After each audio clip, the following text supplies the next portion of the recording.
Bien, mi hermano, estamos, los días jueves, ¿cierto? Empezamos una serie que se llama Esto Creemos.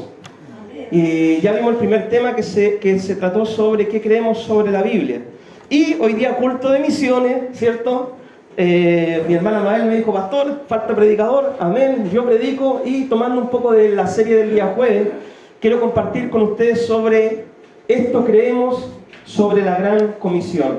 Ya, yo sé que es un tema que muchas veces se ha tocado, se ha predicado muchas veces de diversas maneras, de diversas formas, pero siempre es bueno poder refrescar estos conceptos y tenerlos claros en nuestra vida, en nuestro corazón. Y lo más importante de todo, hermano, no es saberlo tanto, sino poder llevarlo a la práctica. Eso es lo más importante. Y usted encontrará en su Biblia, en Mateo 28, versículo 18, dice: y Jesús se acercó y les habló diciendo a los apóstoles, a los discípulos, ¿cierto? Y a la multitud que estaba ahí: toda potestad me es dada en el cielo y en la tierra. Por tanto, id y haced discípulos a todas las naciones, bautizándolos en el nombre del Padre, del Hijo y del Espíritu Santo, enseñándoles que guarden todas las cosas que os he mandado. Y he aquí, yo estoy con vosotros todos los días hasta el fin del mundo. Amén. Esa comisión la encontramos en Mateo, ¿cierto? Capítulo 28. Pero hay otra comisión, ¿cierto? Muy parecida, que nosotros la encontramos en Marcos 16, versículo 15, que dice: y les dijo, id por todo el mundo y predicad el evangelio a toda criatura. En Mateo, a todas las naciones. Ahora Marcos, más específico, a toda criatura, a cada persona. El que creyere y fuere bautizado será salvo, mas el que no creyere será condenado, y estas señales seguirán a la iglesia que predica.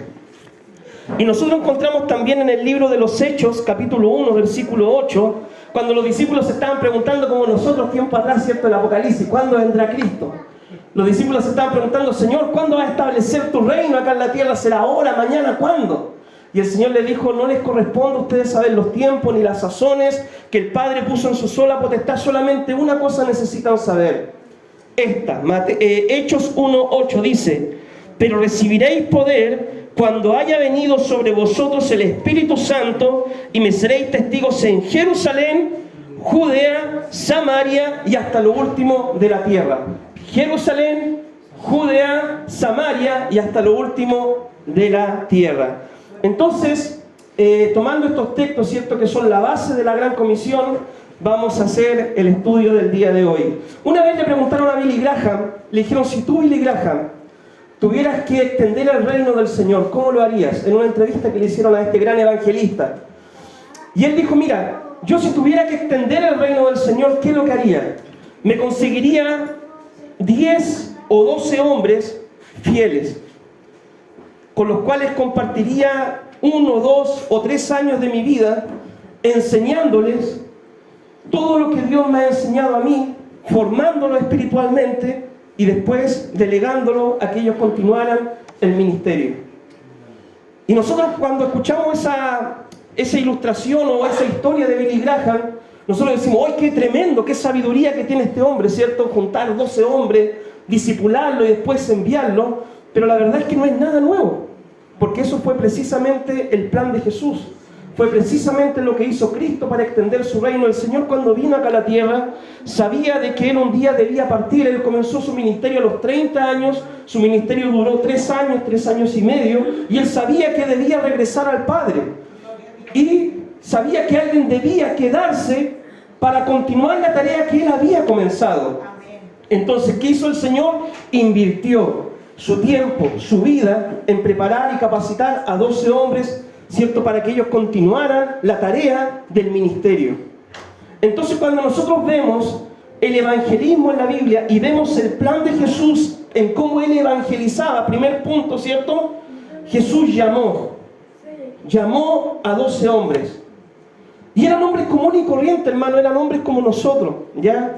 No eran personas muy ilustradas, no eran personas que pertenecían a la Universidad de Oxford, ni habían salido graduados con grandes carreras universitarias. Eran personas comunes y corrientes. Los apóstoles que llamó el Señor eran personas que trabajaban en la pesca, que eran comunes y corrientes como nosotros, pero tenían un corazón para el Señor. Y Dios, hermano, cuando nos llama, ¿cierto?, nos hace 3 llamados el Señor. no hace el llamado a la salvación, nos hace el llamado al discipulado, y el Señor nos llama después a la comisión, a cumplir la tarea, la misión de la iglesia. Esos son los tres llamados que todo cristiano tiene. Cristo te llama a la salvación, te llama para discipularte, capacitarte, y te llama para enviarte después a seguir con esta gran comisión. Cristo llamó a estos apóstoles, ¿y qué hizo el Señor con ellos? Los discipuló, les enseñó. 3 años y medio invirtió tiempo en ellos. No lo dejaban a sol ni a sombra. Donde Cristo estaba, ellos lo seguían. Y Cristo los discipuló, les enseñó. ¿Y cuál era la meta de llegar a ser ellos? Como su maestro, como Cristo. Esa era la meta. Y después que los discipuló, dice la palabra que el Señor los envió. Y dice que los envió, ¿cómo el Señor? De 2 en 2. Los envió a predicar. Entonces de repente, cuando nosotros, hermano, en este tiempo dejamos un poco de mirar la Biblia y empezamos a mirar la estrategia humana, empezamos a mirar cómo podemos hacer iglesia, empezamos a mirar cómo podemos cumplir la gran comisión, y nos complicamos tanto a veces, ¿cierto?, en tratar de cumplir la gran comisión, siendo que Cristo fue tan simple y tan sencillo que su método sigue funcionando hasta el día de hoy. El Señor no necesitó multitudes, mover a las multitudes. El Señor no necesitó contratar un escenario, ni llevar grandes parlantes, ni contratar, ¿cierto?, la tortuga para hacer un evento evangelístico. No, el Señor solamente le dijo: ustedes 2 quiero que vayan a predicar allá, a esa ciudad, a esa aldea. Ustedes 2 vayan a predicar a este otro lugar. Ustedes 2 vayan a este otro lugar, y ustedes 2 a esa otra ciudad. Fue simple el método de Cristo. Muchas veces, ¿cierto?, nosotros decimos: vamos a hacer evangelismo. Evangelismo, ¿qué se nos viene a la mente? Una campaña evangelística, con parlantes, con un buen escenario, con buenos micrófonos. Pero el método de Cristo es muy simple, es muy sencillo. Y si nosotros realmente propusiéramos evangelizar, como muchas veces proponemos hacer otras cosas, yo muchas veces veo, ¿cierto?, en internet, conciertos de cierto grupo cristiano famoso. Lunes en Texas, martes en Hawái, miércoles en Jamaica, sábado, y así toda la semana, lleno de eventos, todo el mes, el calendario lleno de eventos.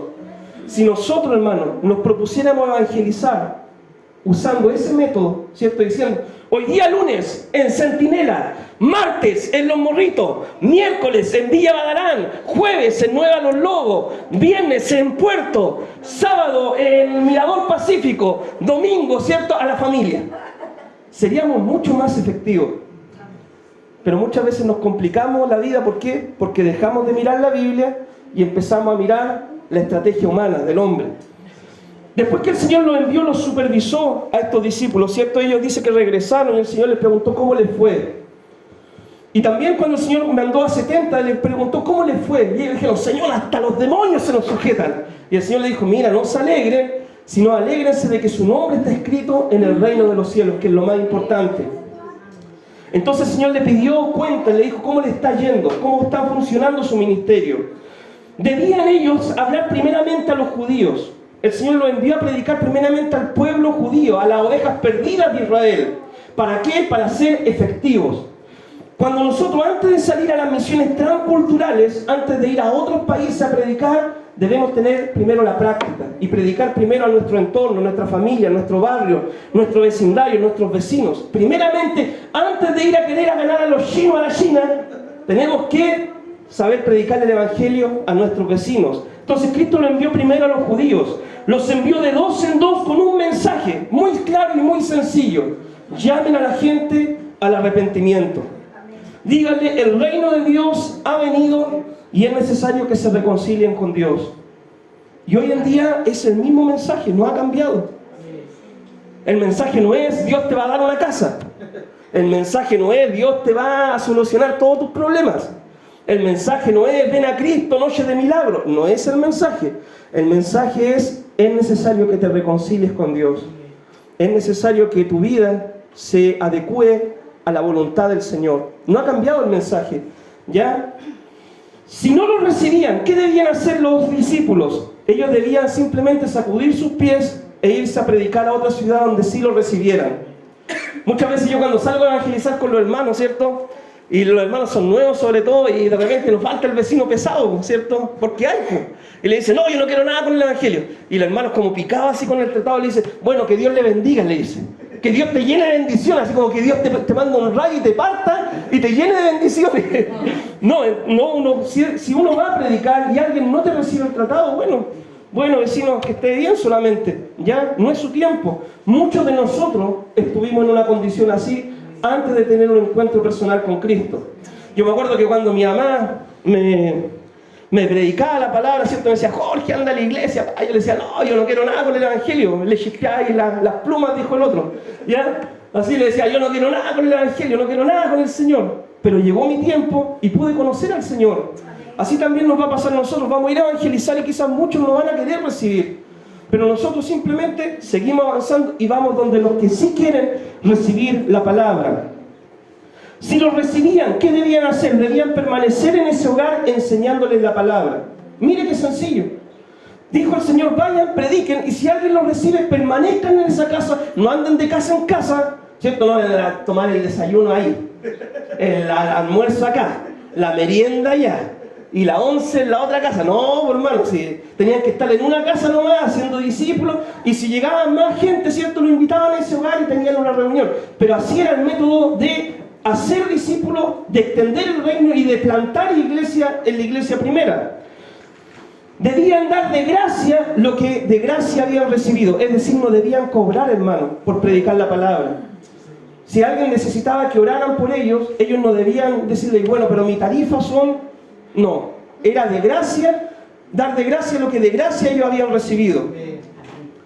Por eso muchas veces yo no soy muy participativo, ¿cierto? De cuando vienen cantantes cristianos famosos, ¿cierto? Yo sé que cantan bonito, hermano, pero ayer, por ejemplo, yo le digo sin más, ayer cantaron las niñas acá en la iglesia, allá en un evento que hubo en Concepción, y yo me gocé más con ella que escuchando a algún cantante cristiano famoso, ¿ya? Yo la veía y me sentía como un papá, hermano, aunque no tengo hijos, pero me sentía como un papá y decía, ¡ay, qué orgullo, Señor! Así sacaba pecho por la niña acá de la iglesia, con la pastora.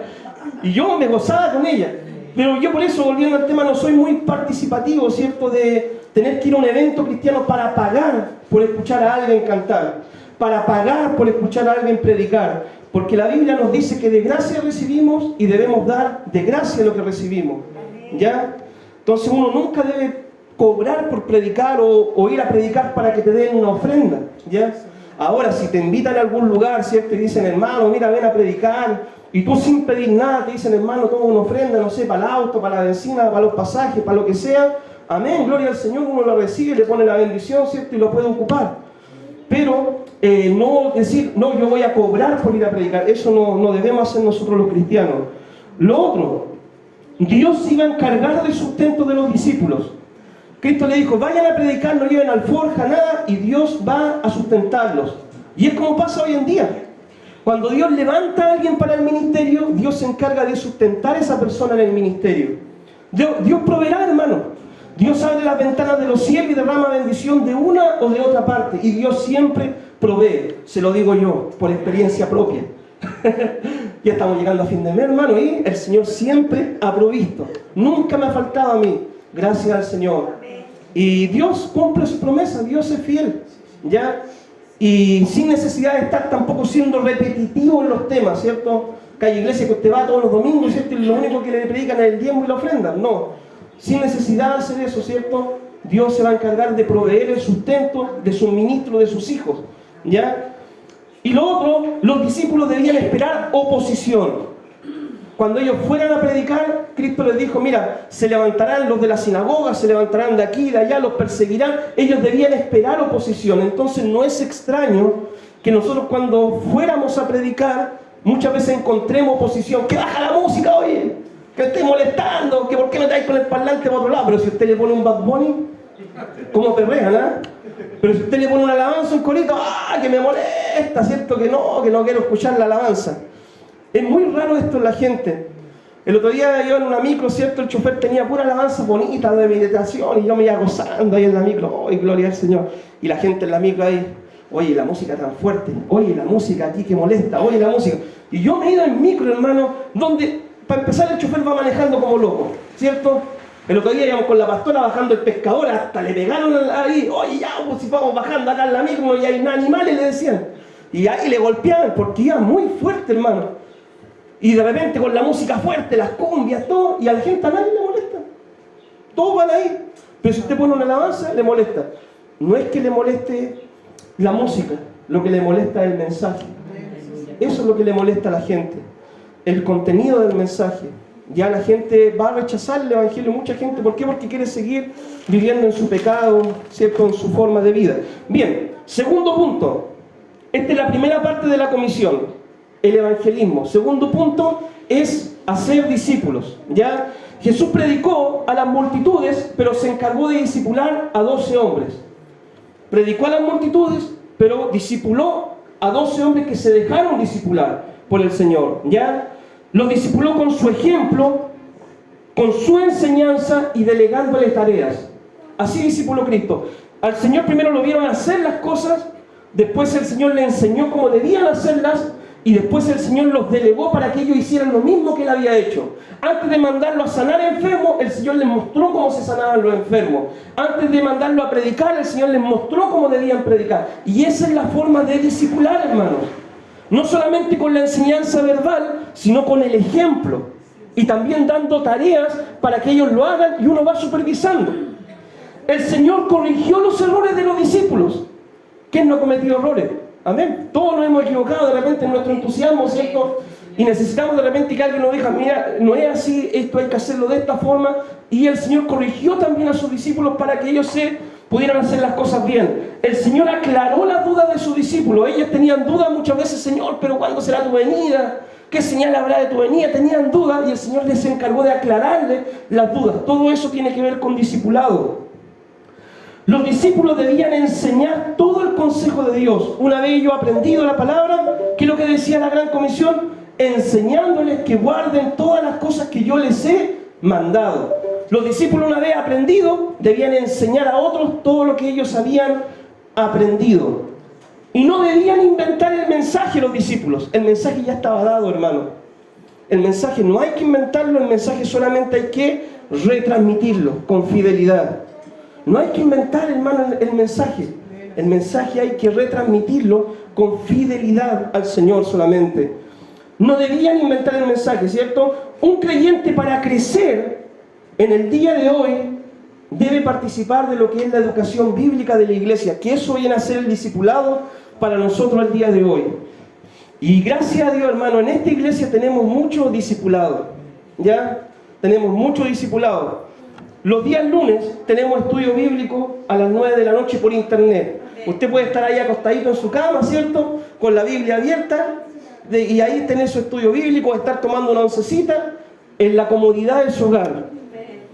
Si es que le gusta algo más familiar, puede venir los días miércoles, ¿ya? Y acá nosotros le esperamos con un cafecito, con un tecito, con un pancito, ¿cierto? Yo siempre le digo a los hermanos, hay que ser buen pobre, sí. Hay que ser buen pobre, un pancito ahí con cecinita nomás y después uno llega a tomar once a su casita, ¿cierto? Pero algo poquito para compartir. Y ahí también estudiamos la palabra del Señor. Estuve casi todo el año predicando. Y ahora están los hermanos predicando los estudios. Yo vengo también y me gozo con ellos, ¿cierto? ¿Y por qué? Porque ya les enseñé. Ya les mostré cómo se hacía. Y ahora, ¿qué estoy haciendo con ustedes? Les estoy delegando para que ustedes hagan también y después lo puedan repetir, ¿cierto? El mismo método de Cristo. Si le cuesta, ¿cierto?, los estudios de los miércoles, tenemos los jueves, que también estamos siempre predicando la palabra en forma sistemática, y los cultos generales que también la palabra se predica. Ahora para los niños tenemos la escuela bíblica. Es el discipulado para los niños. Tenemos discipulado, ¿cierto?, en 3 niveles. Para los básicos, los medios, ¿cierto?, y los un poco más avanzados. Entonces, hermano, la iglesia tiene discipulado, hay enseñanza. Y usted para crecer necesita participar de la educación bíblica. La educación abarca a los niños, los jóvenes, los adultos. Y la educación bíblica debe ser sistemática para que ellos puedan recibir todo el consejo del Señor. Acá la palabra no se va a improvisar, hermano. Ya la palabra no se va a hacer al azar lo que salga. Hay un plan, ¿cierto?, determinado, la enseñanza que los niños van a tener. ¿Ya? Los jóvenes, por ejemplo, que están estudiando, mi hermano Jorge, los frutos del Espíritu. ¿Qué estudiamos anteriormente, cierto? La Biblia. Estudiamos la Biblia, hemos estudiado varios temas, la santidad, ¿cierto? El perdón, hemos estudiado varios temas, hermano, pero todo va sistemático, todo va de forma ordenada. ¿Para qué? Para que así los hermanos puedan aprender la palabra. Hubo un año que las damas, por ejemplo, estudiaron, ¿qué? Todas las mujeres de la Biblia, ¿cierto? Todas las mujeres de la Biblia. Después están estudiando los libros de la Biblia. Estudiamos Colosenses, Tesalonicenses, ¿cierto? Todos los libros, varios libros del Nuevo Testamento, para uno poder crecer bien espiritualmente. El creyente, ¿cierto? En forma personal también debe ser autodidacta. Si usted, hermano, quiere crecer espiritualmente, tiene que ser autodidacta. ¿Qué es lo que es ser autodidacta? Tener usted mismo el entusiasmo de querer aprender más de la palabra. Mira, el libro principal que usted debe leer, ¿cierto? Es la Biblia. Y debe leerlo con oración. Este es el libro principal que usted debe leer. Ahora, cuando usted lea la Biblia, ¿cierto? Y quiere crecer más todavía, puede ir a una librería cristiana a comprar un libro, ¿cierto? Que le ayude en su crecimiento espiritual. Hay buenos autores y hay malos autores. Yo le recomiendo leer siempre libros de buenos autores, ¿ya? Entonces, si usted necesita algún libro, una recomendación, yo le puedo decir qué libro le podría ayudar en su vida espiritual, pero uno debe ser autodidacta, tener el deseo de crecer. Y el libro que más debemos leer es la Biblia. Amén. Segundo punto. Ahora viene el tercer punto. ¿Qué más tiene que ver con la Gran Comisión? Las misiones transculturales. Muchas veces en la iglesia uno tiende a cargarse a los extremos, ¿ya? Hay iglesias que, por ejemplo, son muy misioneras. Y no, que mandemos la ofrenda misionera y que apoyemos a los misioneros y que oremos por los misioneros y vamos a las misiones, y el vecino de al lado nunca le predican. Hay otras iglesias que son todo lo contrario, muy evangelistas, ¿cierto? Y predicamos acá, mientras los misioneros están ahí orando: Señor, por favor, mándame una ayuda, un sustento, ¿cierto? Este mes, Señor, ahí están pasando hambre los misioneros, y la iglesia: no, que hay que ganar acá la gente, hay que ganar acá. No, uno tiene que ser equilibrado, ¿ya? Tiene que hacer misiones y evangelismo. Eso va tomado de la mano. Las misiones transculturales, ¿cierto? El Señor mandó a predicar el evangelio a todas las naciones. Se le debe predicar a todas las naciones, a toda criatura. El evangelio nos llegó gracias a hombres y mujeres que vinieron a predicar la palabra acá a nuestros países. ¿Por qué nos dicen canuto a nosotros los cristianos? Amén, ¿cierto? Se lo saben eso. El primero que vino a predicar, siendo un predicador al aire libre, Juan Canut, ¿cierto? Él era un predicador evangélico protestante, y de ahí salimos nosotros, los canutos, ¿cierto? Por el apellido Canut, ¿cierto? Entonces ahí, por eso nosotros nos dicen canuto, no por los tallarines, por más, ¿ya? Sino por ese hombre de Dios que vino a predicarnos el evangelio. Aparte de nosotros ir a las misiones, debemos apoyar a nuestros misioneros, orando por ellos, ofrendando, ¿cierto?, para nuestros misioneros, enviando misioneros. Si alguien acá dice: yo siento un llamado misionero, amén, hermano, capacítese. La Iglesia de Dios tiene seminarios, tiene institutos bíblicos, ¿cierto? En Chile y en todos los países donde está la Iglesia de Dios hay un instituto de misiones transculturales, en Brasil también. Y usted quiere ser misionero, hermano, la Iglesia de Dios lo va a apoyar, pero todo se hace de forma ordenada. No es que de repente usted se levante en la mañana y dice: oh, el Señor me habló anoche que yo voy a ser misionero, pesca las maletas y se va al aeropuerto, ¿cierto? Se toma el avión de LAN y ojalá que no pase nada, ¿cierto? Y después usted está allá y que quiero que me apoyen. No, todo tiene un proceso y todo se hace en orden, ¿ya? Pero la Iglesia de Dios apoya a los misioneros. Tenemos misioneros, hermano, en muchos países. Los apóstoles debían, ¿cierto?, dar cuenta de sus ministerios, y así lo deben hacer los misioneros. No es que tampoco los misioneros van, ¿cierto?, y ellos no dan cuenta a nadie, y reciben la ofrenda y hacen lo que quieren y después vuelven y no. Los misioneros tienen que presentar un informe bimensual, ¿cierto?, a las regiones, de su trabajo, de la labor que ellos realizan. Los misioneros, ¿cierto?, son como pastores que trabajan en países transculturales. Más o menos para que usted entienda la figura. Antes de ir de misionero, uno debe aprender a ser testigo, ¿cierto?, en su propia Jerusalén. Y el trabajo del misionero, hermano, es poder ir a las naciones y establecer comunidades cristianas. Ese es el trabajo del misionero. Cosa que cuando usted vuelva, ¿cierto?, a los años de misionero, usted diga, planté una iglesia, dejé 20, 30 discípulos, ¿cierto?, en una iglesia, allá, no sé, en África, en Pakistán, en algún país. Ese es el trabajo del misionero, ir y plantar comunidades de fe. Quizás no va a construir un templo porque la política del país, ¿cierto?, se lo va a prohibir. No sé si ustedes estuvieron viendo un poco lo de Dakar, ¿cierto? Todas las restricciones que ponen para ir a ver el mundial. Con tanta restricción, yo creo que a la gente no le dan ni ganas de ir a los mundiales porque tienen otra política, ¿cierto?, otro sistema de hacer las cosas. Entonces quizás usted no va a comprar un templo, no va a construir un templo, pero sí va a construir una iglesia en casa o una comunidad de fe, ¿cierto?, en otro lugar. Bien, cuarto punto, ¿qué más tiene que ver con la Gran Comisión? La Gran Comisión, hermano, tiene que ver con la plantación de nuevas iglesias. La forma bíblica de cumplir la Gran Comisión es plantando más y mejores iglesias. Esa es la forma bíblica de hacer la Gran Comisión. Debemos orar, hermano, por los misioneros nacionales que van a plantar iglesias a ciudades donde no está, ¿cierto?, donde no hay iglesias de Dios. Debemos orar por ellos, debemos apoyar a aquellos misioneros, ¿cierto?, con nuestras oraciones, con nuestra ofrenda, con nuestra comunión con ellos. Estar preocupados de aquellos misioneros, ¿ya? Debemos apoyar a los nuevos misioneros que están abriendo iglesias dentro, ¿cierto?, de nuestra región, sobre todo. Orar que Dios envíe más obreros a su mies. Orar, hermano, que Dios levante obreros. Hoy en día cuesta que la gente le crea el llamado del Señor. Yo me acuerdo, hermano, cuando el Señor me llamó, yo siempre serví al Señor desde que me convertí. Pero cuando llegué a la iglesia de Dios, tenía mi trabajo de guardia, ¿cierto? Yo siempre he sido guardia por si acá. Tenía mi trabajo de guardia y de repente el pastor Huerta me dijo, Jorge, me dijo, yo veo que tú tienes las agallas para ser un pastor. Yo le dije, amén, pastor, ¿a qué ministerio te sientes llamado? Yo le dije, pastor, mire, la verdad, a mí me gustaría ser evangelista. Me dijo, mira, evangelista es muy fácil, me dijo.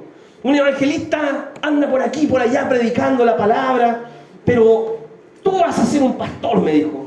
Necesito que renuncies a tu trabajo y puedas irte a estudiar, ¿cierto?, en el verano a Ecuador. Yo le dije, no, pastor, yo dije, Ecuador, yo no conozco Ecuador, yo había ido antes a Argentina. Con otro pastor misionero habíamos viajado 2, 3 oportunidades a Argentina.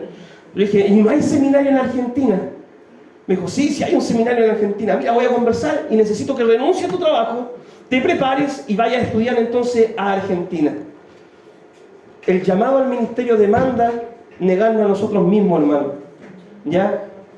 Así que cuesta muchas veces que la gente diga, Señor, yo estudié mi carrera, pero esto lo voy a dejar a un lado y voy a dedicarme al ministerio. Cuesta pillar eso y por eso debemos apoyar a los ministros, ¿cierto?, que toman esa responsabilidad. Para plantar una iglesia, hermano, uno puede empezar desde cero, ¿ya? Que es la parte más difícil, plantar una iglesia desde cero. Ganar gente desde la nada misma, porque cuesta, no es, hermano, tan fácil como que usted va a una ciudad, patea 3 piedras, ¿cierto?, y levanta 4 iglesias. No es así, hermano. Cuesta mucho levantar una iglesia desde cero. A mí cuando volví a Argentina me mandaron a Hualqui, estuve 3 años evangelizando a sol y sombra en Hualqui. Y no veía almas llegar a los caminos del Señor. No veía, hermano. Y yo me preguntaba, y decía, Señor, ¿me llamaste al ministerio? No, Señor. Dame una señal, Señor. Y llegaba de repente ese hermanito, ¿cierto? Ese que no lo veíamos casi nunca. Llegaba, amén, Señor, gracias. Esta es la señal. Después, al otro culto, ya el hermano no estaba. Ay, Señor, ¿me llamaste al ministerio? No. Y ahí es una lucha, hermano, interna tremenda. Ustedes no saben lo que significa ser un pastor y ser más un pastor que está plantando una iglesia de cero. Por eso, hermano, debemos apoyar a nuestros misioneros, ya, misioneros nacionales que están trabajando acá con nosotros. Uno puede plantar una iglesia en casa porque también lo primero que uno piensa dice, ya, pero si soy pastor, ¿cómo voy a construir el templo? ¿Cierto? Lo primero, usted piensa, soy pastor, y lo primero que se le viene a la mente es, ¿dónde voy a construir el templo? ¿Sí o no? Lo primero que piensan todos los pastores es, voy a ser pastor, pero ¿dónde construyo el templo? Uno puede empezar en su casa, hermano. En su casa. Se ahorra el tema de comprar un templo, se ahorra muchos temas. Y en la casa, ¿cierto?, en un ambiente familiar, usted puede empezar a plantar una iglesia. Y lo otro, ¿cierto?, muchas veces se ocupa de enviar un núcleo de la iglesia a apoyar una nueva obra, que ese es uno de los mejores métodos que hay. Por ejemplo, nosotros queremos plantar una iglesia, no sé, en Hualpén. Tenemos familia en Hualpén, 2, 3 familias, ya se arma una iglesia ahí. Es la mejor forma de plantar iglesia muchas veces cuando la gente vive un poco más distanciada. Lo más importante, ¿cierto?, es la gente. Los hermanos, eso es lo más importante. El local viene después, el templo viene después. Lo más importante es tener la gente. Uno no sacaría nada con tener un medio templo si lo tiene sin personas. Por eso, quizás de repente empezar en una casa, es mucho más fácil. Les digo esto, ¿cierto?, por si alguien se anima y me dice, amén, pastor, yo me voy a poner en la brecha y quiero ejercer un ministerio el día de mañana. Yo le diría, amén, hermano, estudie en el seminario, capacítese y sigamos adelante. Uno se debe esforzar por ganar las almas. Y otra cosa, no sacar almas de otra iglesia. Ayer cuando fuimos a evangelizar, estábamos predicando, ¿cierto? Y un caballero se me acercó y me dijo, no, mi pastor, yo estoy yendo a la iglesia de allá y todo el tema. Y yo le dije, amén, hermano. Dios te bendiga, sigue yendo a tu iglesia, apoya a tu pastor, le dije, que Dios te bendiga mucho. Amén. Uno, hermano, no tiene que sacar gente de otra iglesia. Uno debe esforzarse por ganar gente desde cero. Eso es crecimiento. Lo otro es transferencia. Transferir miembros de una iglesia a otra, ¿ya? Ahora, si hay alguien que está sin iglesia, que no tiene iglesia, o un hijo pródigo, ¿cierto?, que se alejó de los caminos del Señor, que por una u otra situación no va a la iglesia, ¿cierto?, uno lo trae acá. Ahora, si hay alguien que la iglesia le queda lejos, por ejemplo, ya, no sé, alguien que vive súper lejos y le cuesta llegar, uno también puede pedir su transferencia, ¿cierto? Pero lo ideal siempre es ganar gente desde cero. No ir a quitarle la alma al pastor de allí ni de allá. No, traer gente que no conozca al Señor. Para concluir, la Gran Comisión, hermano, abarca lo que es evangelismo, discipulado, las misiones y la plantación de iglesia.